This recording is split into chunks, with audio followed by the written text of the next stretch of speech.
The Broussard brothers back again. Now, I know we had to do a video on flips because we got a couple investors in the clientele that's getting into flipping houses. And at the same time, they want to ask us, what do you think is the best thing to do? Well, basically, it's a couple things you don't want to do, and there's a couple things you do want to do.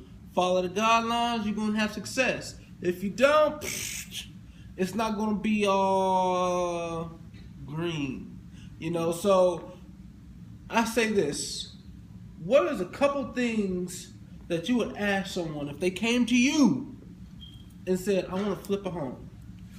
Well, the first thing I would ask them is, how do I look? Okay, let's keep it like this.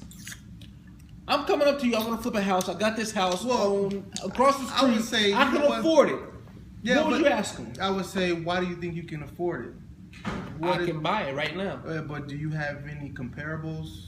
I don't need to. I just want to fix it up. Well, yeah, you can. But are you trying to make a profit? I make a little bit. I'm just, you know, I make above what I spent for it.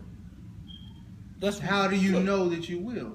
I just looked at some numbers in the bank and said, what numbers did you look at? Well, what does it matter? I said I can buy it with cash, put money into it, whatever it needs. It's new roof, floor, and walls, and paint, and it's going to make profit. Yeah, well, here's the old saying, everything shiny ain't gold. Yeah. Sometimes you don't want to buy certain homes thinking it could be a great investment if you don't know the right numbers. Okay? You have to look at the comparables. You got to look at what are you going to spend on renovating the house. You know, have you had some, do you have a contractor that's going to write you, you know, a repair, you know, write up some repairs to get a good understanding of what it's going to take to renovate But why would I need some of that? And I can just go and pick up the lumber and pick up some tools from the Home Depot and pick up a couple guys and have them do it. First mistake, you not always want to do a flip yourself, especially if you're not a licensed contractor. You know, just Why because not? That's going to be the same thing. This is not that type of deal. You don't want to do that because say you do something like that and you think you're repairing something that you thought needed repair and it really doesn't. You just wasted money. Say you did repair something that needed to be repaired and you didn't do it right. You're going to hurt somebody. And why would I buy a home from you and I look at it and nothing is correct in the home? Who said it's not correct? It works. It looks good. It's shiny. Yeah, but it doesn't work. I mean, and then if you're just fixing stuff to be fixing it, it doesn't make any sense. Well, that's the point of actually flipping a house. I'm gonna make it look better than what it does. No, there are certain things you need to understand. When you're rehabbing a home, usually the number one goal is how much profit I can obtain. Okay, now your profit is going to come between you actually getting the house at as low as possible that you can get it at, meaning making a good bid for that home at the lowest price, okay, and knowing your repairs, knowing what it's going to cost to put in the home. But before you even get all of that, you need to look at the comparables. Look at what's in the neighborhood because you cannot sell something for whatever you just imagine. Well, if I buy this house for $72,000, a house across the street sold for $172,000. But look, hey, I can make profit on it if it just needs a floor and some roofing. You can say all that you want, but look, here's the truth. You don't know what it's going to sell for because you're not buying the home. You're trying to sell it. Well, I can sell it. Yeah, you can. For what I think it's worth.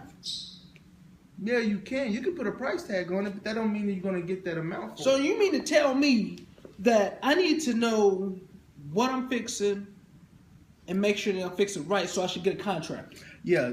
And I should get a realtor because he's going to know the market and how much I need to sell the house for. Oh, most definitely. But most definitely, he's going to know the comps are in the area that what makes a difference of how much I'm going to sell it for what I put in the home and how I'm going to sell the home. Exactly. So you mean to tell me I need you guys to actually tell me how I'm going to buy this house? It would work in your best interest. And to say more on that subject would be, you just need someone in your corner to make sure that you're making the right possible decision, the best decision for you to get the most out of what you're doing. You want to make the best profit. If you're trying to create cash flow, you want to make sure you're not putting too much into that home to where you're not creating the amount of cash flow that you could make because you don't know the right numbers. Basically, you don't know the comparables, you don't know the neighborhood, you're not really understanding what's going on. I like it, but this is the baby here, okay? Now, most of the time in flipping, this is what happens. Someone comes along and says they want to flip a home, not knowing what the consequences are when they actually go and buy a home that's worth $70,000 and think they can sell it for $200,000. Things just don't happen like that. Everyday life, you're going to need a specialist that's going to actually map out that location and actually get down to the nitty gritty and give you the good numbers so you can actually profit well on your flip. Because no one wants to flip a house and actually be upside down on that flip.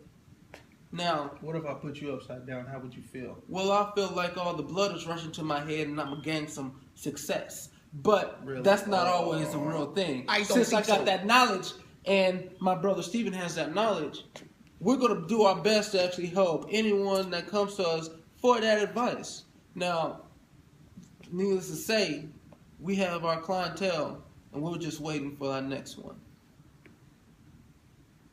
Why are you holding that pen like that?